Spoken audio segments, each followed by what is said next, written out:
Fala galera digital, eu sou Marcelo Correia do podcast Pode Decolar da agência Lideração e nós estamos hoje no terceiro episódio da terceira temporada, num espaço novo, num estúdio novo, com novos convidados, segmentos diferentes e sempre algo para estar compartilhando, seja estratégia, seja uma grande marca que você pode estar se espelhando e hoje os convidados são super especiais.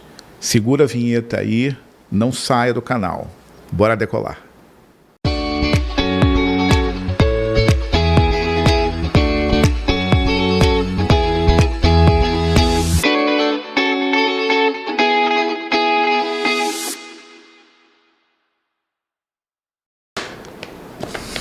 Hoje eu estou com dois super convidados aqui no nosso episódio, o terceiro episódio da terceira temporada. E essa grande marca, quero apresentar a vocês dois profissionais que representam a Motora Academia Terapêutica. Eu vou começar com o Fernando, para que vocês possam conhecer ele como profissional, como pessoa. Fernando, se apresente aí para a galera, para a audiência da lideração. Muito bem, muito obrigado pelo convite, Marcelo. Muito legal estar aqui podendo participar desse programa. Eu me chamo Fernando Lobo, eu sou fisioterapeuta há mais de 20 anos e atualmente eu sou o gestor executivo da Motora Academia Terapêutica. Bacana. Eu escutei visitando o espaço de vocês algo que me encantou muito. Um dos funcionários, um dos colaboradores disse: a Motora não é uma academia, a Motora não é uma clínica, a Motora é tudo isso, mas a Motora é a Motora. O que é a Motora, José? Fala, se apresente, responda essa pergunta. Bom, primeiramente, muito obrigado pelo convite, para mim é muito legal estar participando. Eu sou um entusiasta de podcast, escuto podcast há mais de 15 anos. Desde que eu estou formado, o Fernando falou que está formado há mais de 20 anos, eu estou formado há quase 20 anos. Então, não só gosto muito do conteúdo, uso para me atualizar, então gosto muito da parte de comunicação, parte acadêmica, né? Assim que eu terminei a graduação, ingressei na parte de pós-graduação com mestrado, enfim, é a minha área dentro da Motora. E como explicar o que é a Motora, né? Para a gente que está na parte de gestão é até um pouco difícil, porque eu gostei do que você falou, né? De um fisioterapeuta falando que não é uma academia, não é uma clínica, a Motora é a Motora, né? E esse é um ponto de vista que inclusive não é parte só dos profissionais que trabalham com a gente, mas também dos pacientes, né? Que enxergam a clínica, porque de fato a gente tem que se posicionar, a gente é uma clínica, né? De fisioterapia, mas os pacientes enxergam a gente como um local descontraído, um local em que eles vão para não tratar a doença, mas para tratar a saúde deles. Pessoas que estão sentindo dores e têm dificuldade, de repente, até de sair de casa, mas que conseguem ter um incentivo através do ambiente em que a gente conseguiu construir ao longo desses anos. E aí, ambiente não é só a parede, não é só o equipamento, mas também as pessoas que trabalham com a gente. É o clima que a gente consegue gerar dentro da clínica. Então isso é a Motora. Esse é o conceito. E Fernando, você colabora com a resposta do José. O que é Motora? A Motora é clínica, é academia, é uma clínica terapêutica? O que é a Motora? A Motora é um lugar de cura. Adoro isso. E de fato é um lugar de cura, tanto é que a gente não lida com a fisioterapia física propriamente dita, porque fisioterapia na verdade é reabilitação, certo? A maior parte das pessoas entende isso como uma reabilitação física, mas ela não é apenas isso, tanto que nós trabalhamos internamente com o modelo biopsicossocial. Então nós temos a reabilitação biológica, que é a reabilitação física propriamente dita, mas também a reabilitação emocional das pessoas, né, psíquica das pessoas e social, porque tudo isso caminha junto. Então, todas as nossas práticas, as nossas ações, elas precisam caminhar sempre nesse sentido, nesse aspecto, para conseguir justamente ter o resultado e fazer com que a pessoa recupere o que ela deixou de fazer, ou então que ela sinta mais facilidade, menos dificuldade no dia a dia, na sua rotina, que ela consiga voltar a ter confiança para poder caminhar com segurança na rua, para embarcar num avião para ir numa viagem, ou simplesmente num ônibus para fazer uma viagem mais curta, um passeio, ir ao shopping comprar presente para os netos na época do Natal, segurar um neto no colo, enfim. Isso é muito forte, né? Eu vi um dos seus vídeos na página do Instagram, e a gente vai deixar a página da Motora, todos os contatos, enfim, toda a presença digital da Motora a gente vai estar deixando aqui embaixo na descrição nos comentários. Mas tem um vídeo seu que você fala exatamente a questão de ser um local onde a pessoa pode resgatar um sentimento, resgatar um sentido para a vida, de segurar o neto. Eu acho que vale a pena a gente abordar mais sobre isso. Esse foi o insight, esse foi o start para vocês criarem esse tipo de metodologia, esse tipo de marca, esse tipo de academia, esse tipo de clínica, enfim, esse foi o insight. Melhorar, dar qualidade de vida para pessoas. É esse o insight que a gente pode estar colocando como um grande motivo para a Motora existir? Eu diria que é um deles. Não seria o único principal motivo. Esse é o objetivo, na verdade, final, né? Vamos dizer que seria o final da régua, né? Mas antes disso tem um monte de camadas que a gente acaba não observando, né? Então, na verdade, o nascimento da Motora, propriamente dito, ele estaria mais envolvido com uma tentativa de facilitar o acesso a um atendimento de qualidade, com equipamentos de ponta, com profissionais muito bem treinados e entendedores do processo de reabilitação em si, usando os equipamentos terapêuticos, para conseguir atender numa demanda mais simples, porque a fisioterapia, classicamente, ela funciona muito bem no modelo individual. Em paralelo a isso, a gente tem várias clínicas conveniadas a plano de saúde que, por motivos burocráticos, não conseguem atender uma demanda específica, né? Acabam lotando o serviço, vamos chamar assim. O fisioterapeuta ele fica sobrecarregado e não consegue trabalhar de forma eficiente com cada paciente, que também não é legal. E a Motora consegue enxugar esse modelo, botando 3 pacientes no máximo por atendimento, vamos colocar assim, por fisioterapeuta. E não é grupo de atendimento, não é que as pessoas estão fazendo a mesma coisa. Cada paciente tem uma conduta específica para si próprio, cada paciente passou por um processo de avaliação, uma avaliação que é demorada, dura no mínimo 50 minutos, em que a gente vai fazer toda a coleta de dados, exame físico, vai olhar os exames de imagem e vai criar um planejamento terapêutico para essa pessoa. Então a gente consegue organizar a necessidade do paciente, consegue criar os objetivos terapêuticos e a equipe que está junto com a gente consegue atender essas demandas usando a estrutura da clínica. Então a gente consegue ser bastante eficiente em relação ao que nós precisamos fazer com essas pessoas, mas num modelo de atendimento que ele acaba tendo um acesso facilitado por a gente conseguir atender nesse modelo de trio. Logicamente, a gente tem critérios de inclusão e exclusão para esse modelo, não dá para atender todo mundo dessa forma. Vão ter pacientes com risco de queda, vão ter pacientes sem autonomia cognitiva, vão precisar de um acompanhamento muito próximo, vão ter pacientes que vão ter uma necessidade alta de uma terapia manual, por exemplo, ou de um uso de eletroterapia que é mais alongado, mais demorado, e aí a gente não consegue atender nesse modelo dinâmico no trio. E aí a gente joga esse paciente, joga não, né? A gente indica para esse paciente o modelo inclui, no modelo individual, né?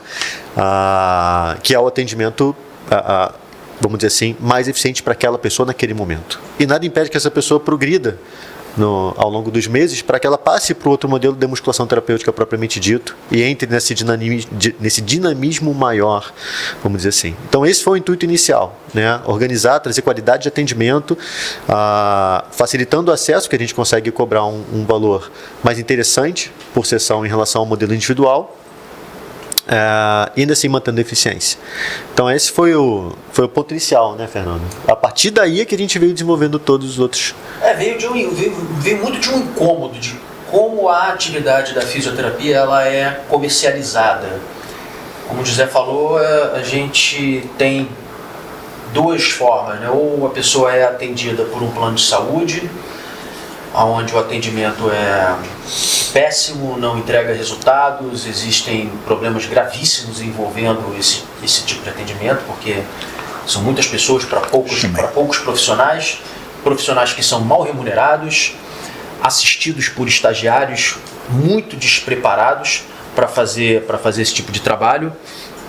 E por outro lado tem a fisioterapia particular, e essa muitas vezes com um valor altíssimo, para muitos é cara, certo? E às vezes de difícil acesso. Então, durante muitos anos, a gente atendendo juntos, a gente percebia assim, poxa, daria para nós conseguirmos atender um número maior de pessoas que tem essa necessidade, essa demanda, dentro de um mesmo horário.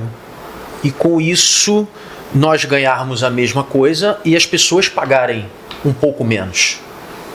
E aí fica algo mais interessante. Então surgiu muito desse incômodo, sabe?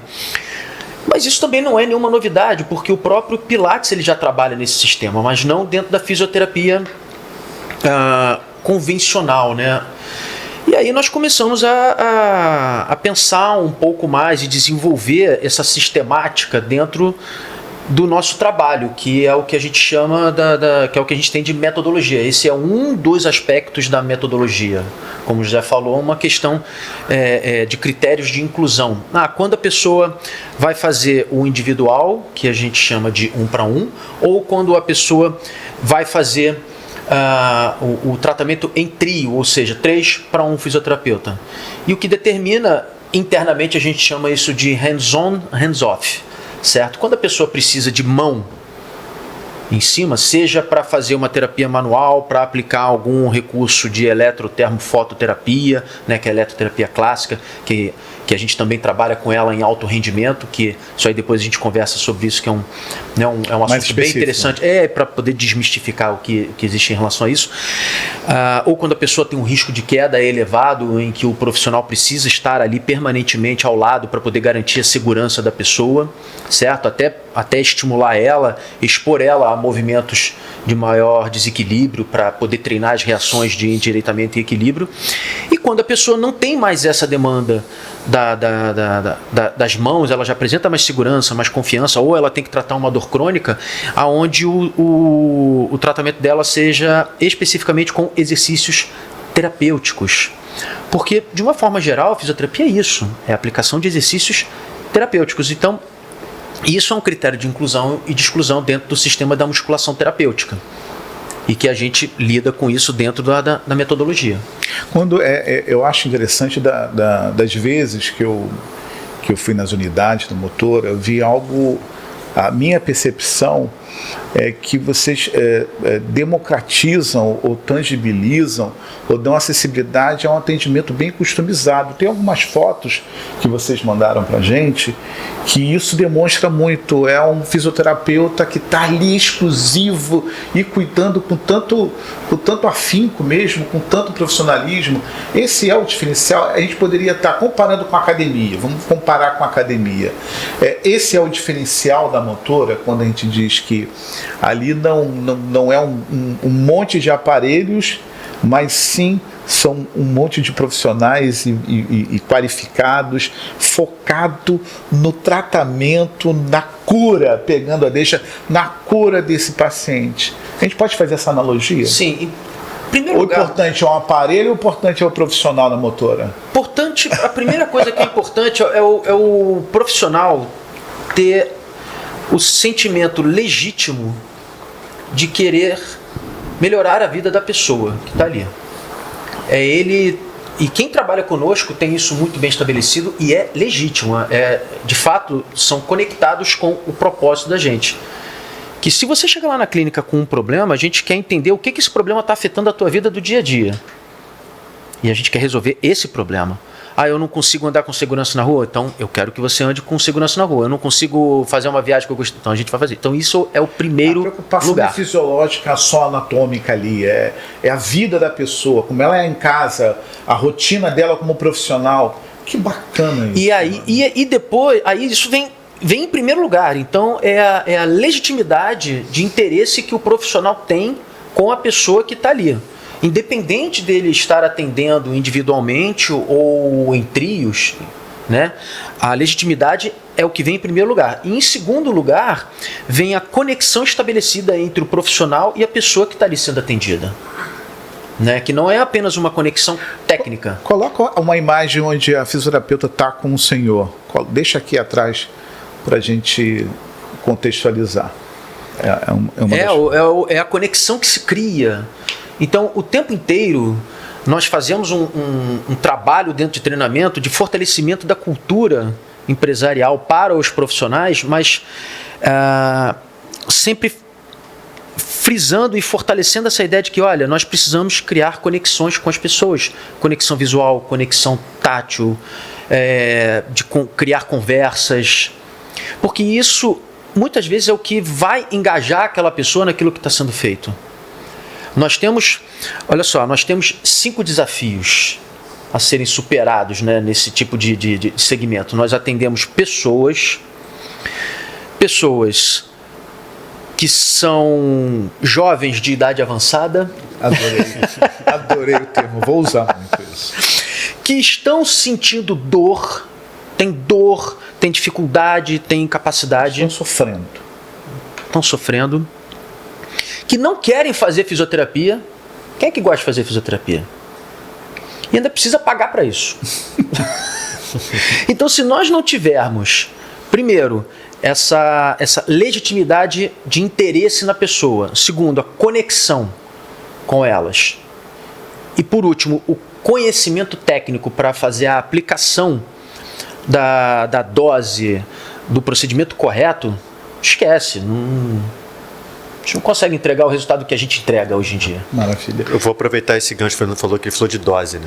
E isso é uma coisa que a gente comunica internamente. Exercício tem dose.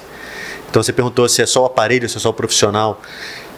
A gente pode ter a melhor aparelhagem do mundo indicada para a pessoa, mas se não souber usar o aparelho e posicionar o paciente no aparelho, respeitando, vamos dizer, o tamanho de segmento dele, o tamanho do braço, da perna, para ele fazer um exercício, não adianta nada, eu estou usando mal o equipamento. É igual você sentar no banco do carro que está regulado para uma pessoa mais alta e você querer dirigir sem conseguir olhar direito os espelhos do carro. Você até consegue dirigir, mas vai ser eficiente. Você pode até ter um risco envolvido, né, no caso do carro, de sofrer um acidente.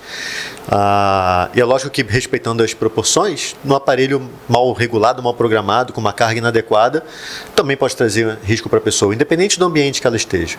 Então, uma coisa que a gente, inclusive, reforça com o paciente, quando ele termina de fazer uma avaliação, é que ele vai ser atendido por uma pessoa, mesmo no modelo de musculação terapêutica, que é o trio, e que ele não vai ser simplesmente um profissional que está colocando peso na máquina.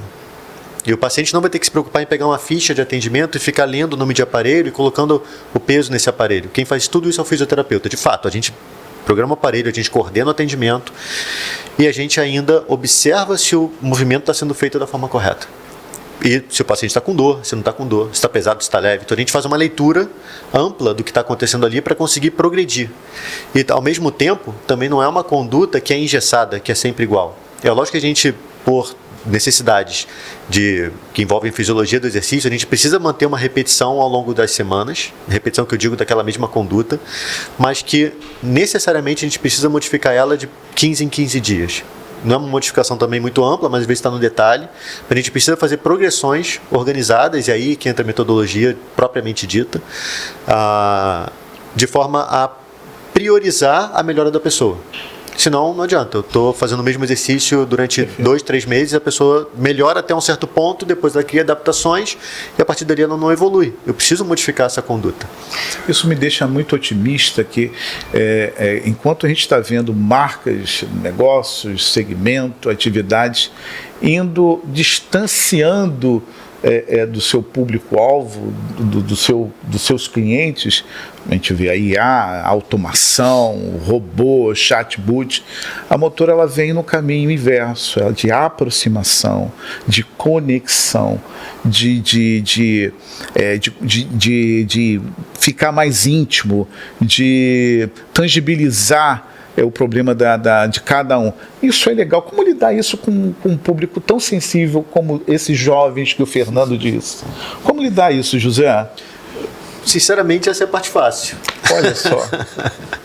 Porque a gente aprende a fazer isso desde a faculdade, porque fisioterapia é mão na massa, vamos chamar assim.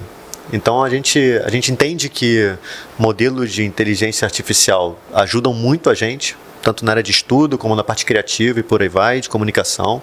Mas isso, durante o atendimento, fica muito limitado. Então a gente precisa estar em contato com o paciente, isso é essencial, né? Durante a pandemia houve uma tentativa válida, mas limitada, de tentar fazer um atendimento por teleatendimento de fisioterapia. Isso tem muita limitação, ainda que traga benefícios. E era o melhor que a gente podia fazer na época, de repente, né? Mas necessariamente a gente tem que estar em contato com a pessoa. Então isso a gente aprende desde que a gente é estagiário. Né? É lógico que hoje a Motura desenvolveu a própria forma, a própria maneira de lidar com as pessoas, e os fisioterapeutas que fazem parte da equipe, eles acabam absorvendo isso naturalmente.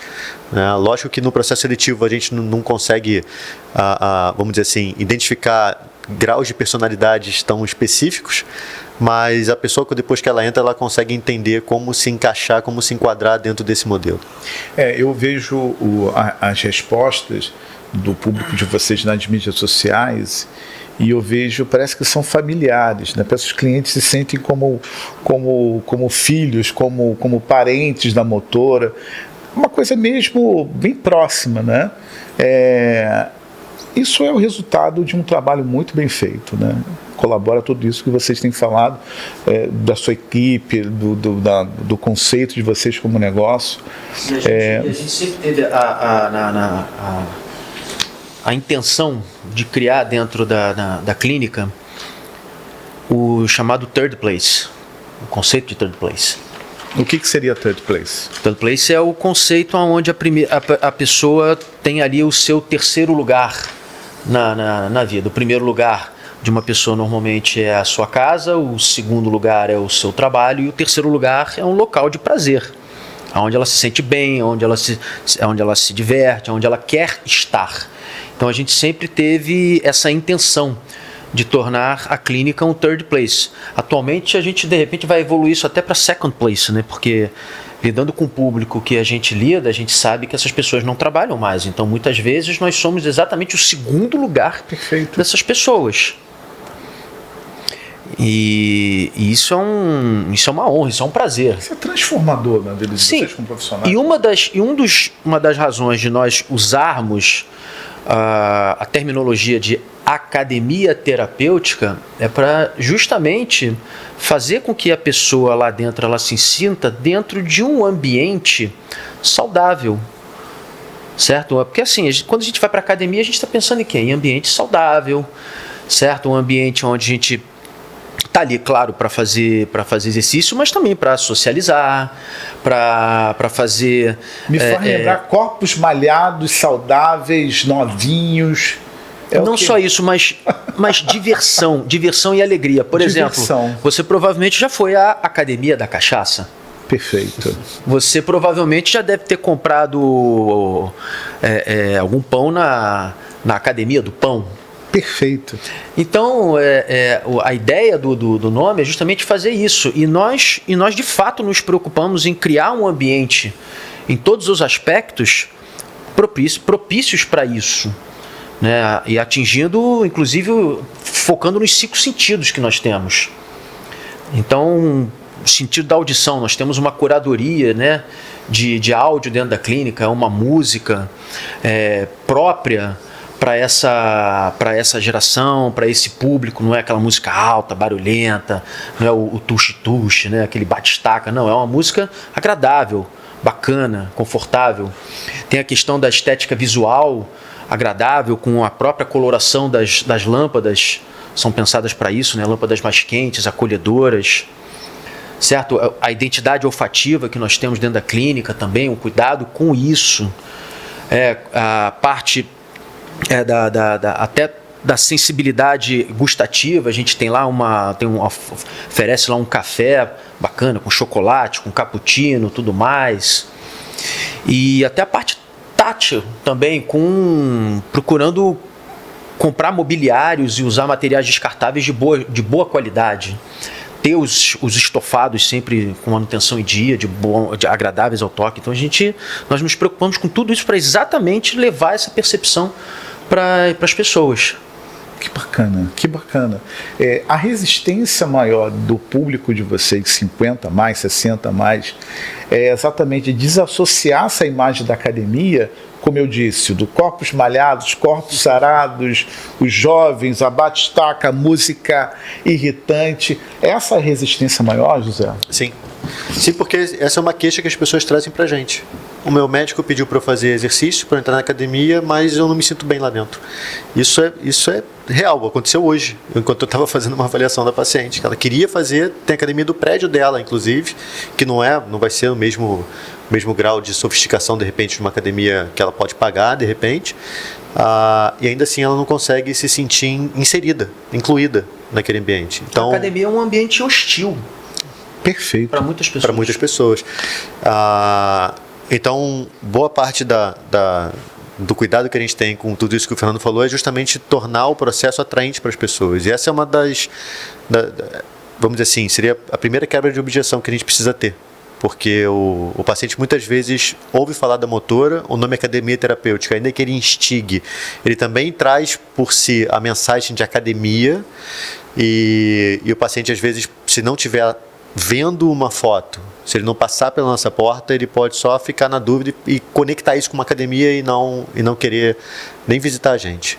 Então, uma coisa interessante que a gente faz, que é um ponto estratégico bacana, é oferecer uma avaliação gratuita para poder aproximar essa pessoa, para ela poder fazer uma visita. Vai ser avaliada normalmente. A avaliação gratuita nossa, ela não é gratuita do ponto de vista burocrático para a clínica, administrativo. O fisioterapeuta ele é remunerado. Não significa que o fisioterapeuta não esteja sendo remunerado para fazer ali. Porque isso a gente às vezes acaba sofrendo até críticas com relação a isso dentro do mercado, né? Porque você tem que valorizar aquilo que você é e você tem que cobrar pela sua sessão e tudo mais. Só que a gente dentro da estrutura de comercialização da clínica, a gente faz uma composição justamente para que seja um benefício oferecido para as pessoas, mas sem desvalorização profissional. Ao contrário, o profissional ele recebe por estar ali fazendo essa avaliação. E quem absorve os custos disso é a clínica. Naturalmente, isso de uma forma estratégica e bem planejada. Então, não há nada de errado com isso. Exatamente. Ao contrário, é uma forma, inclusive, que nós temos de favorecer as pessoas. Até porque no processo de conhecimento delas, né, de aproximação de conhecimento, a gente fala para elas assim ao telefone, olha, qual é o preço? A gente fala, olha, o preço é a partir de tanto, mas a gente precisa entender o que está acontecendo com você. A gente precisa saber como é que você está. E para isso você tem que vir até aqui para a gente poder conhecer você, te avaliar e entender. Agora não se preocupa. Deixa que depois você fica sabendo do preço. Se você não tiver condições de pagar ou achar que não vale a pena, tá tudo bem. Pelo menos você vai ter sido avaliado, vai ter sido aconselhado e vai sair da avaliação com mais informações. E tá tudo bem. Nós nunca nos arrependemos de fazer isso, né, gente? Não. Na verdade, a gente até tentou, né? A gente tentou por 2 semanas e deu super errado. A gente tinha um fluxo de avaliações que era bem bacana, assim, de quase 40 por mês.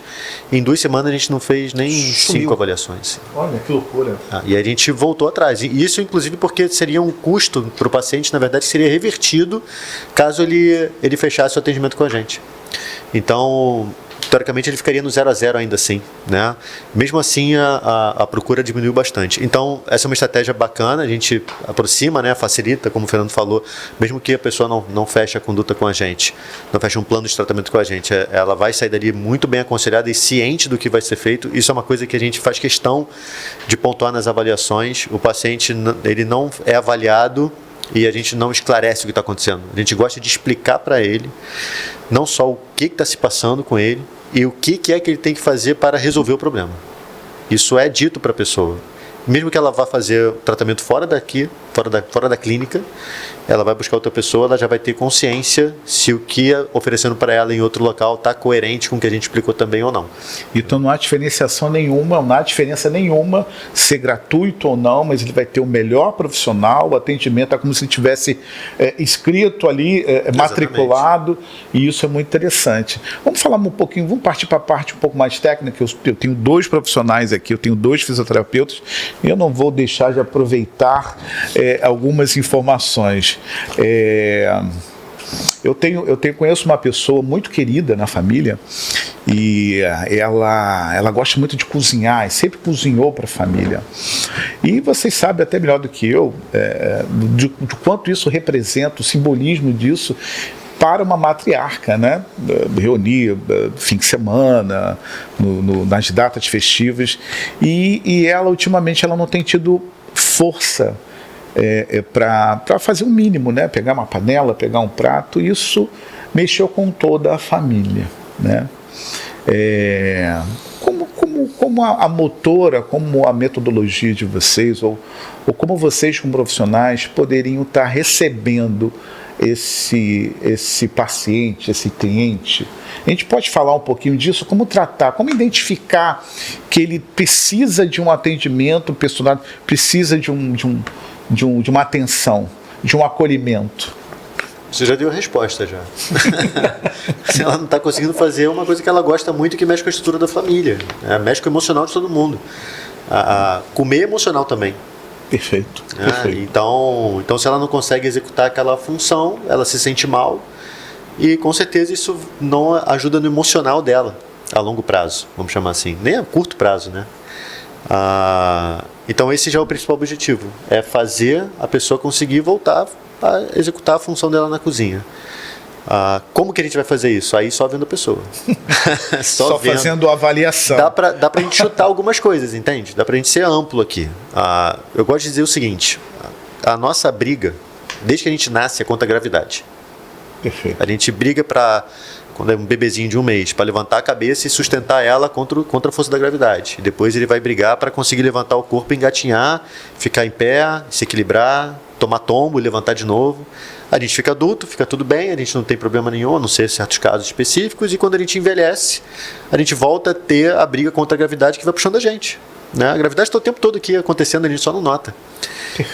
Levantar o corpo de uma cadeira, levantar, né, se abaixar para pegar alguma coisa e suspender o corpo, independente do peso da pessoa, ela pode estar com pouca força. Pode ser uma pessoa super magrinha, ainda assim ela vai ter dificuldade para levantar, porque agachou para pegar um pirex no armário de baixo da pia. Né? E cozinhar, ficar em pé, se sustentar em pé, que a gente chama de ortostatismo, manter essa postura em pé o tempo todo também é esforço.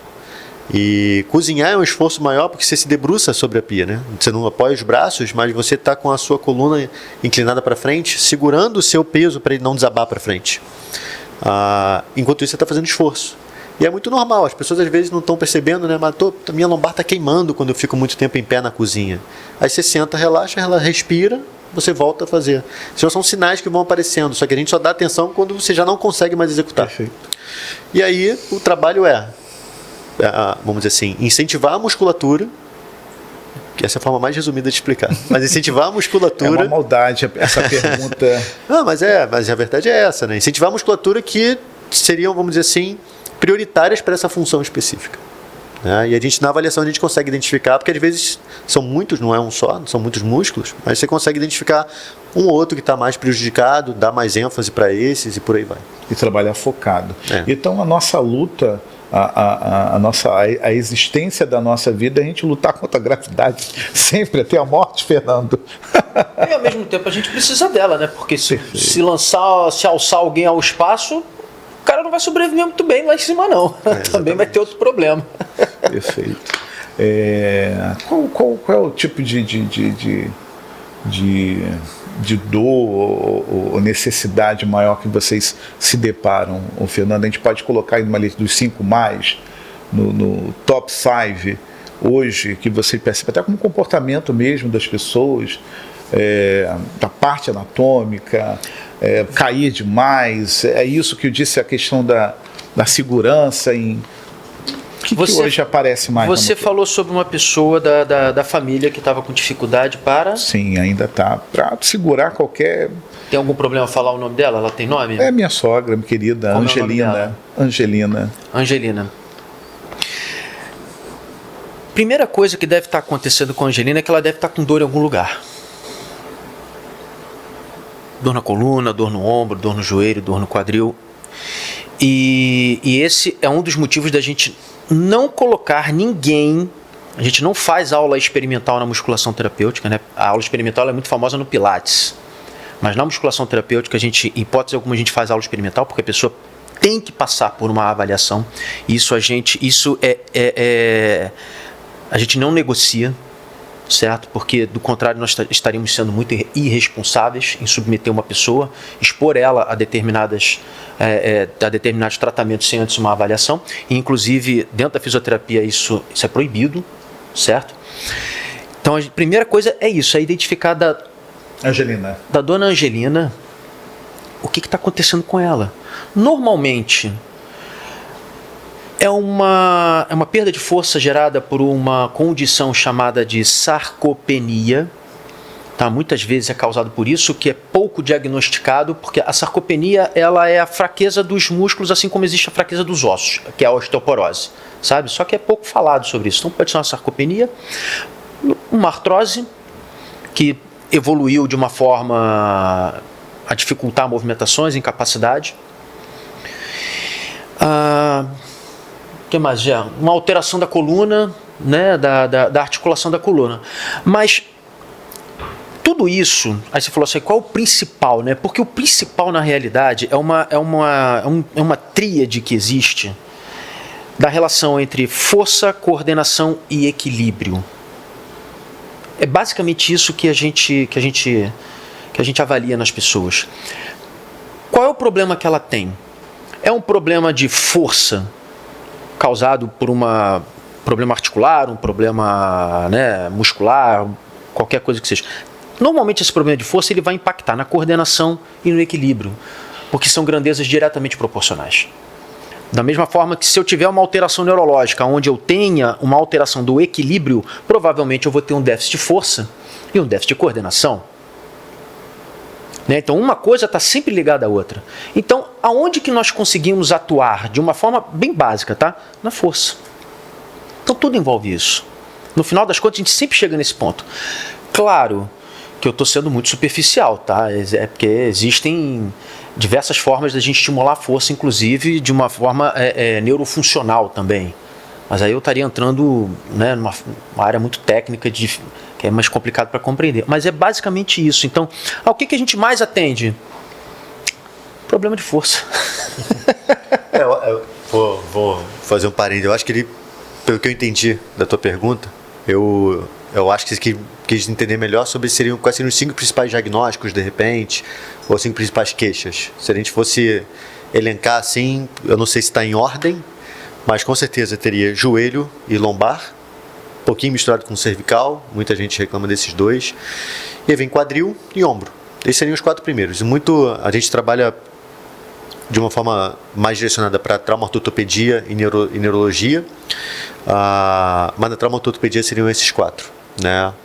Podemos colocar até esses 5 no caso: joelho, lombar, cervical, ombro e quadril. Não está na ordem, lembrando. E aí só uma coisa que o Fernando falou que também isso é bem bacana, né? E aí sendo um pouco mais acadêmico, tem uma coisa muito legal que chama pirâmide do controle motor.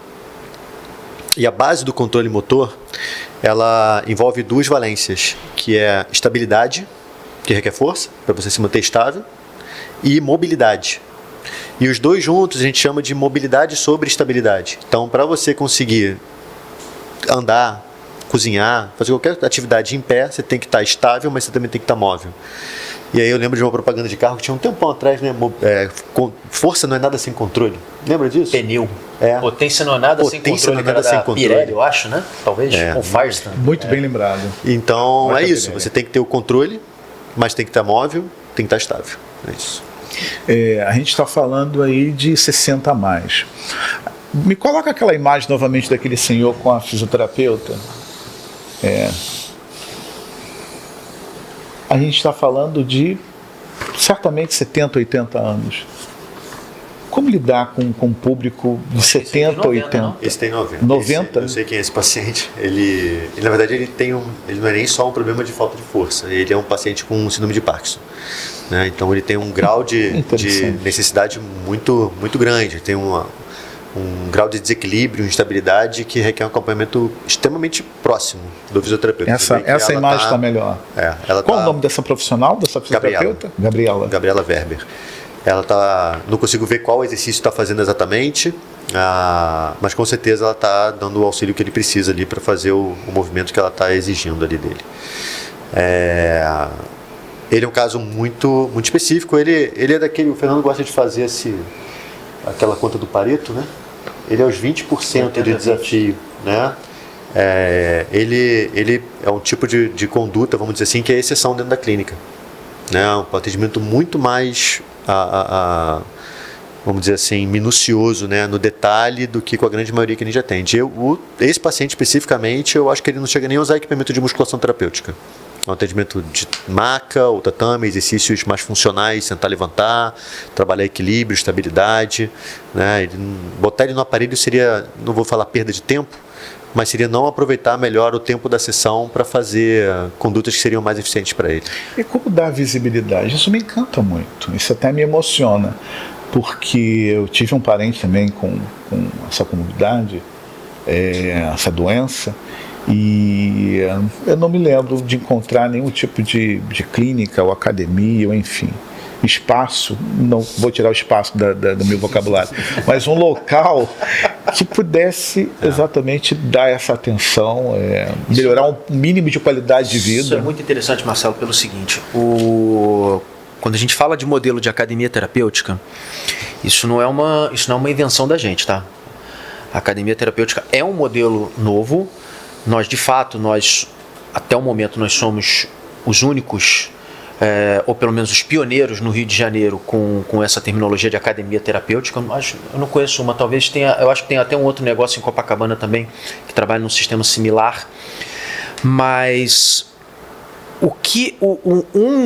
uma das inovações que nós trouxemos para dentro desse modelo de negócio foi justamente conseguir absorver pacientes com características neurológicas, certo? Então a gente consegue absorver pacientes dentro do processo de reabilitação que nós chamamos de neurofuncional. Nós conseguimos, porque nós levamos esse know-how para dentro da metodologia e transmitimos isso para a equipe dentro dos treinamentos, até dentro dos protocolos de atuação, e desenvolvimento interno.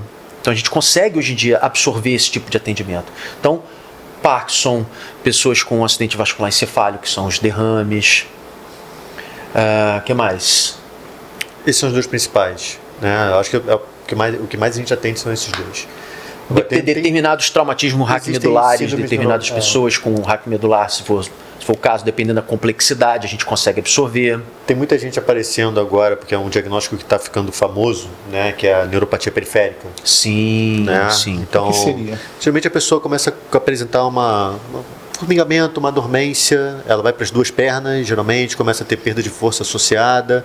Isso pode ter relação com algum outro tratamento, por exemplo, vamos elencar aqui um paciente que está fazendo tratamento para um câncer, por exemplo, com uma quimioterapia, diabetes, ou uma radioterapia, um paciente diabético, lógico que é um paciente que já está há décadas com a doença e não consegue fazer uma reeducação, um tratamento eficiente para controle de glicemia, e até neuropatia alcoólica também, né? Paciente que abusa um pouquinho do álcool.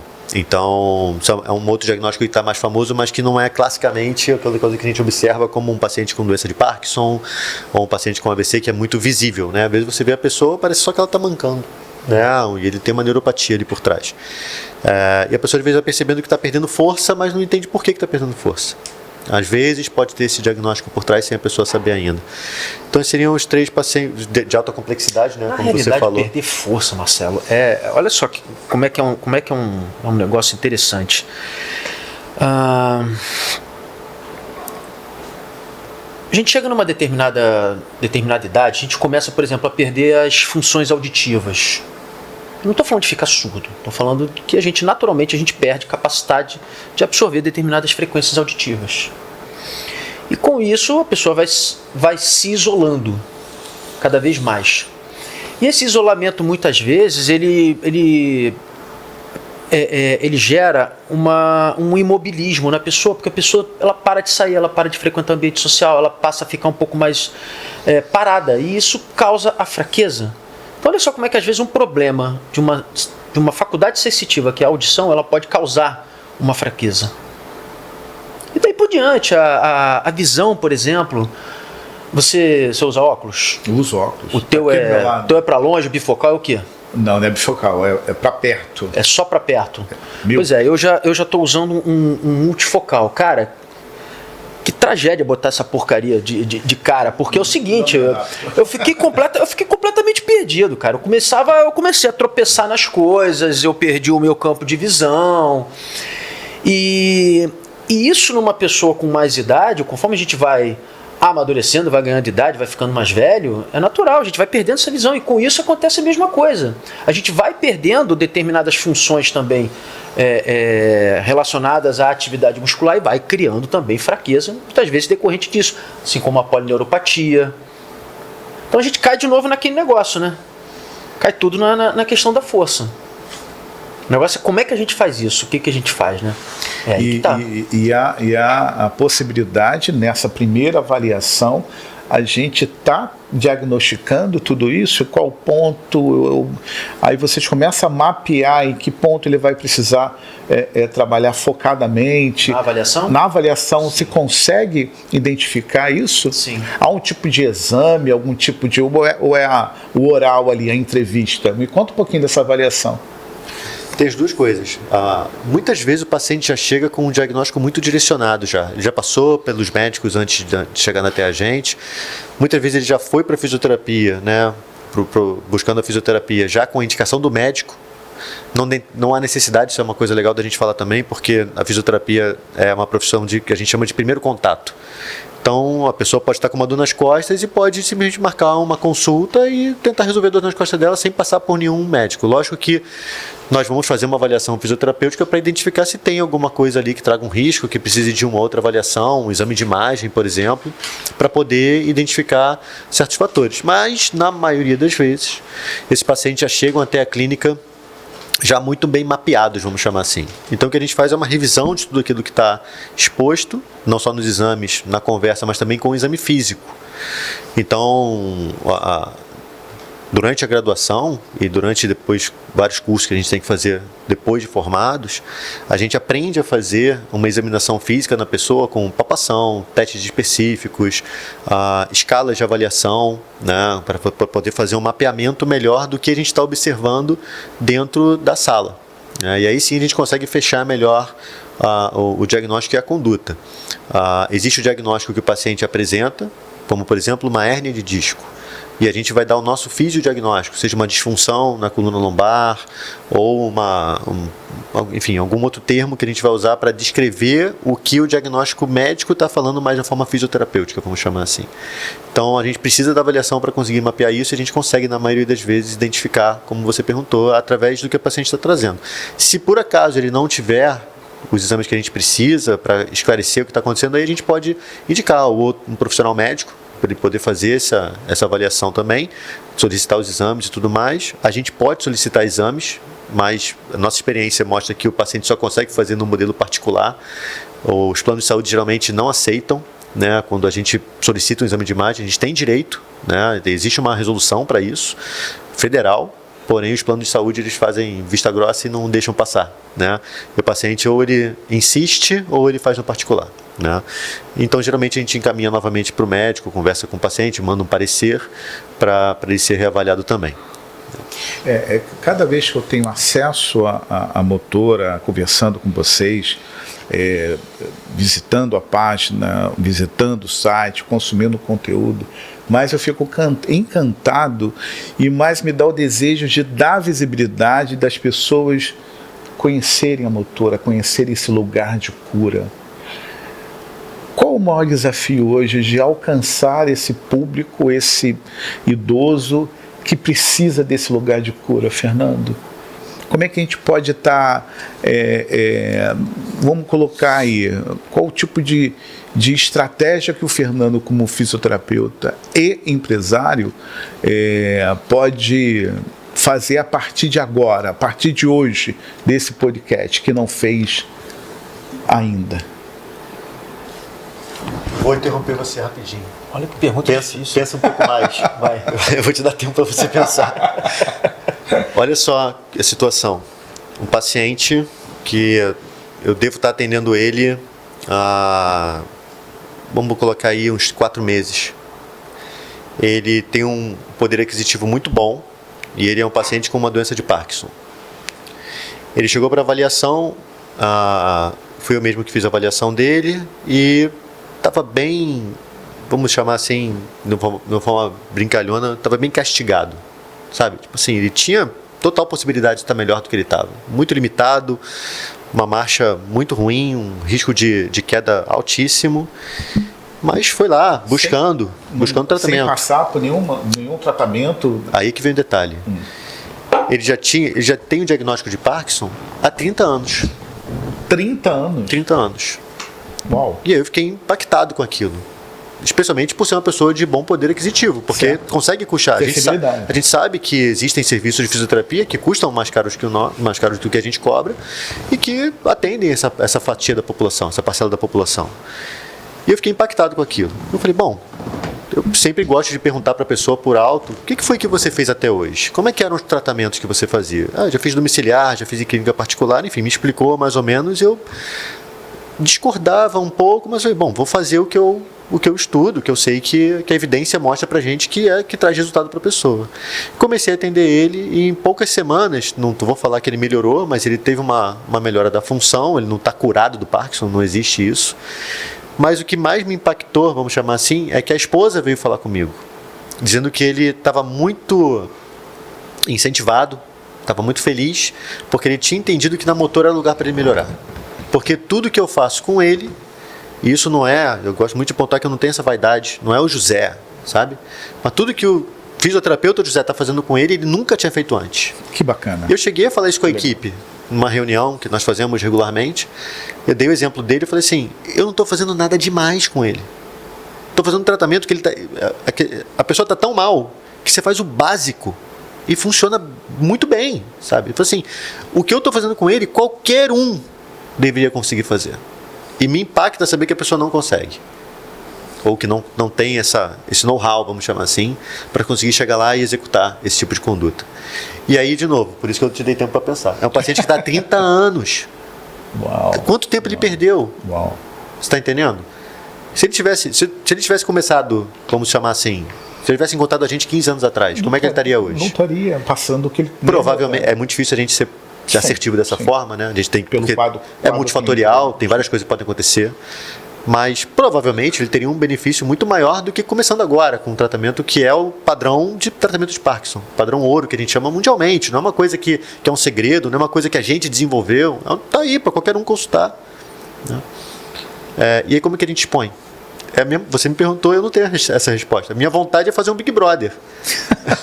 É encher de câmera. Eu acho que é bem isso mesmo, deixar né? filmar. Sim, óbvio, a gente esbarra numa questão que, por mais que nós não tenhamos isso, existe a privacidade do paciente. Perfeito. Que a gente tem que respeitar. A gente não pode criar, né, a não ser que ele permita isso, a gente não pode identificar essa pessoa, né, é sensível demais, né, mas como que a gente expõe esse paciente?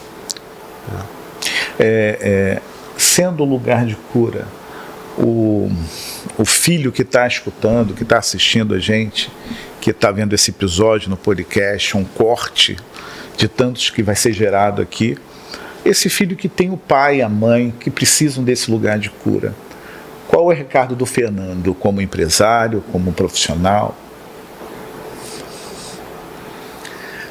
Mudei a pergunta, quebrei novamente. É porque na verdade existe um problema, é uma sistemática muito complexa, sabe? Que passa principalmente por crenças limitantes. Passa por crenças limitantes, passa por vieses econômicos que envolvem a indústria da medicina. Perfeito. Passa por formação profissional, remuneração. O debate é bem amplo, sem dúvida. É muito amplo. E tem tem um aspecto interessante da fisioterapia que Assim, eu acho que as pessoas sabem desse gargalo que existe, mas isso não é muito bem falado, ou pelo menos as pessoas não conseguem expressar isso, que é o seguinte. A fisioterapia é uma profissão de meio, ela não é uma profissão de fim. O que significa isso? Vamos tratar isso dentro do aspecto de serviços. Você vai a um cabeleireiro, você paga e você tem um corte, você sai de lá com corte. O objetivo final. Né? O José, por sinal, tem sempre um corte muito bonito. Viu? Então... Muito elegante. Vai a uma manicure, sai com a unha feita. Certo. Vamos lá, vai ao mecânico, você tem lá o teu carro consertado, né?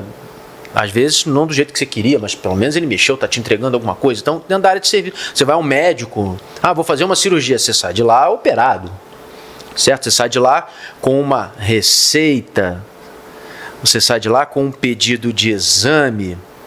E aí vai uma crítica particular, né? Porque muitas vezes a pessoa vai ao médico, se o médico falar que a pessoa está ótima, né, e que não tem nada para ser feito, ela sai de lá furiosa, nervosa, ou dizendo que o médico não presta e não vale nada, porque como é que ele não me prescreveu um remédio? Que falam isso. Então isso também é uma dificuldade. E o fisioterapeuta?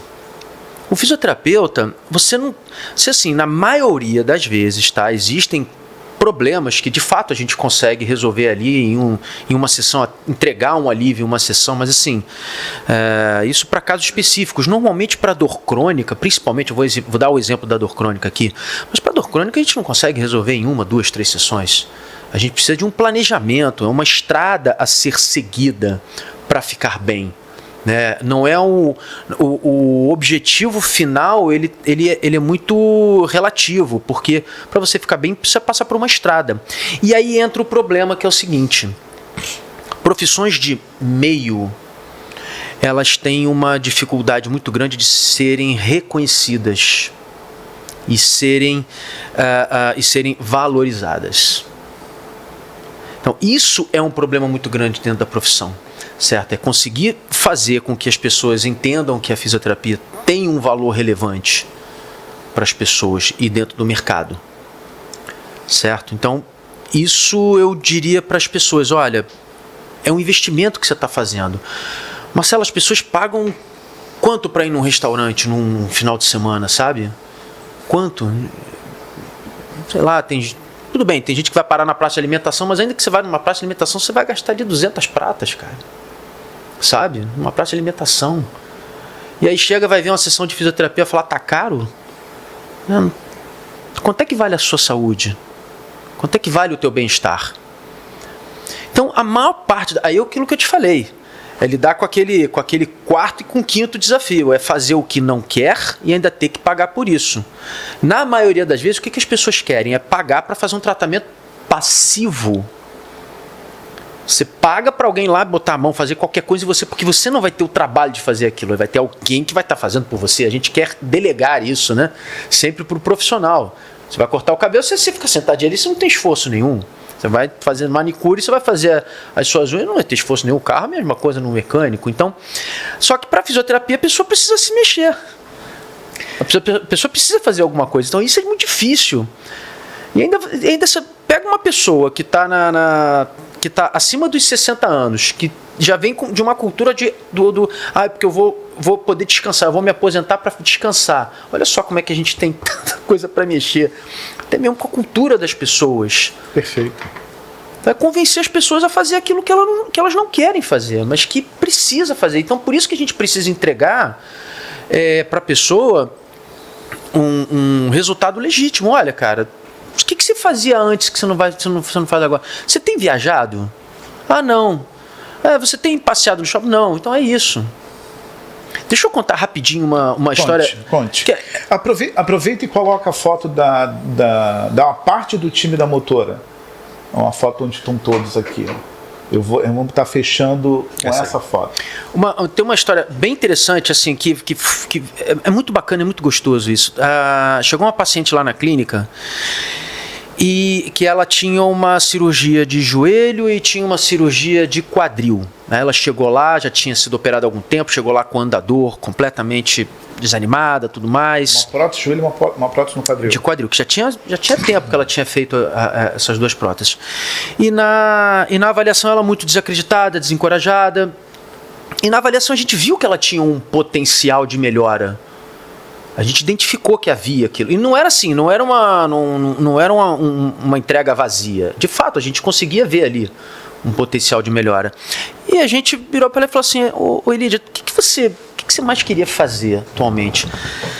Ela, eu queria ir visitar o meu filho na Austrália. Meu filho mora na Austrália, eu queria ir visitar meu filho na Austrália, mas isso não vai acontecer, eu sei que isso não é possível, ele também não consegue vir aqui e tudo mais. Eu falei: Elídia, mas eu acho que você tem condição de ir para a Austrália, né?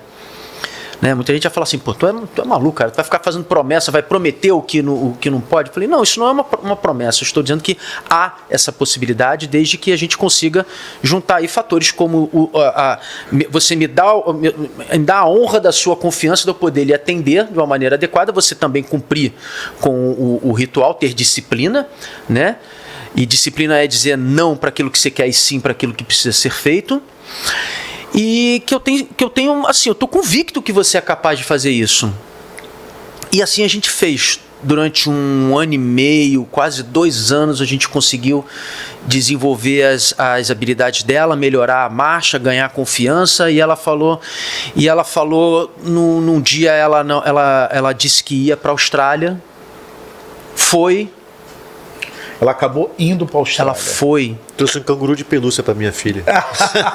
E trouxe umas garrafas de vinhos maravilhosos para a gente poder beber. Elídia. E a Elídia, pouco tempo depois, ela acabou desenvolvendo complicações, ela acabou tendo outros problemas que acabou indo a óbito. Mas o objetivo ela alcançou de ir a...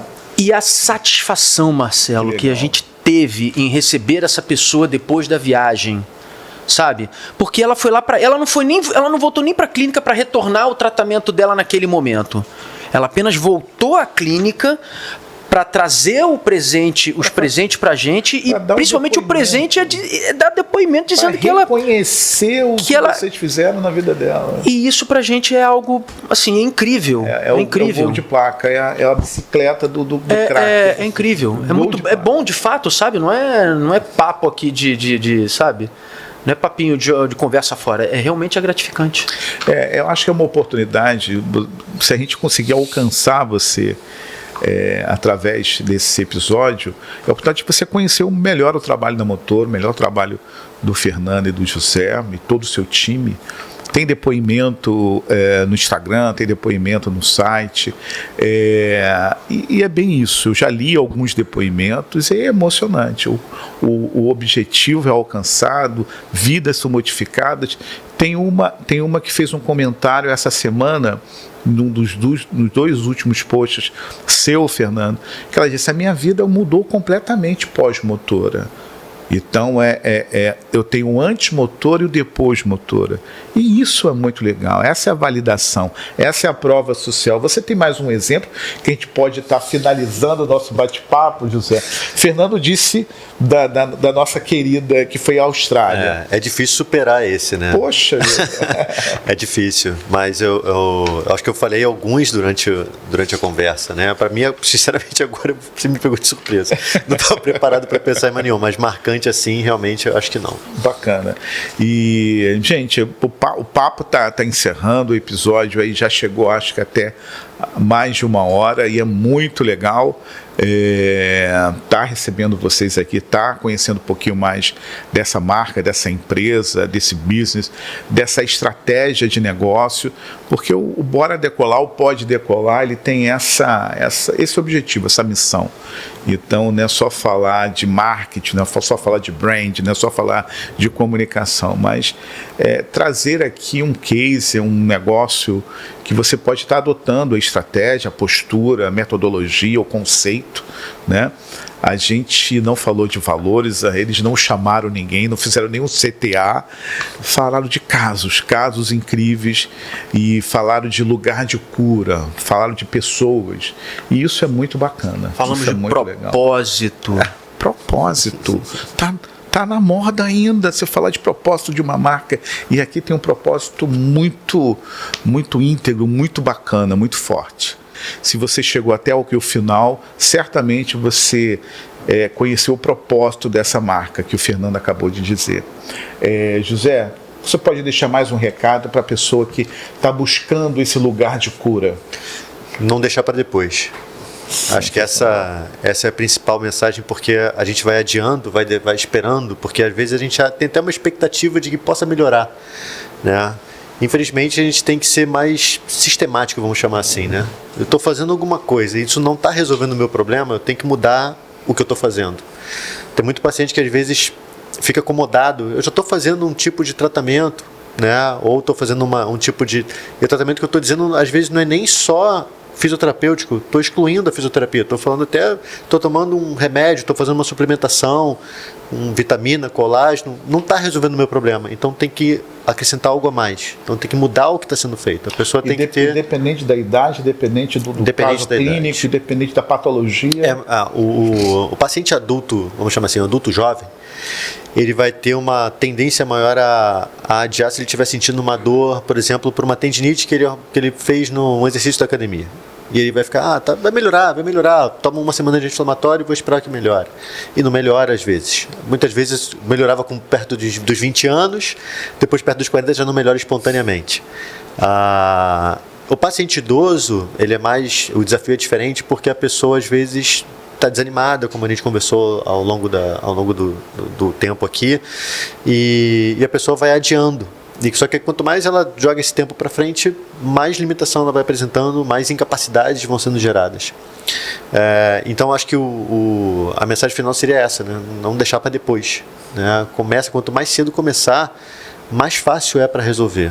E ao mesmo tempo não abandone o tratamento. Tem paciente que se dá alta. E dos pontos que a gente tenta ligar na motora é justamente tornar um ambiente possível para que a pessoa dê continuidade ao tratamento, para que ela não pare, porque na hora que você interrompe o trabalho, a tendência de regressão é muito grande. Hábitos duradouros, resultados duradouros. E eu digo que se a gente tiver que resumir tudo só a fortalecimento muscular, o nome academia liga para isso também, né? Fortalecimento muscular, a gente tem que lembrar que isso precisa ser um hábito regular. Você escova o dente 3 vezes por dia. Toda vez que você se alimenta, você escova o dente. O exercício de fortalecimento muscular tem que ser mantido ao longo da vida. Só que muitas vezes, especialmente o público idoso, não foi educado a fazer isso pela vida inteira. A geração nova, não. O pessoal que agora já está na faixa dos 20 anos, 30 anos, já sabe que isso tem que ser feito com regularidade para frente. E o desafio é conseguir convencer essas pessoas também a manterem o tratamento, mesmo depois de assintomáticos, minha dor passou, ou minha dor está bem mais leve do que era antes. Você tem que manter isso como uma rotina para não voltar a piorar. Porque se você interrompe, a tendência é que o seu músculo não se mantenha daquela mesma forma. Ninguém nos ensina a envelhecer, né?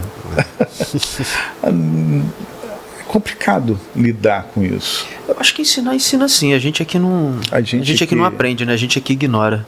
Perfeito. A gente ignora. Depois dessa, vamos encerrar. Como eu tenho ignorado.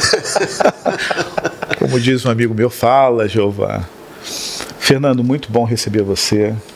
José eu conheci hoje, Fernando já conhecia. E muito bom conhecer mais ainda a Motora. Eu vou deixar aqui na descrição todos os canais, toda a presença digital da Motora.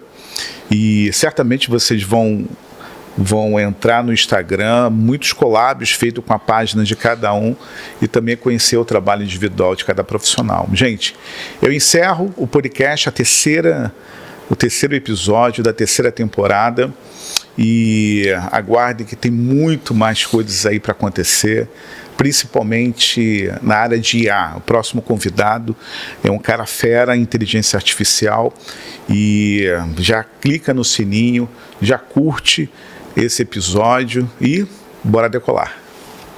Até o próximo.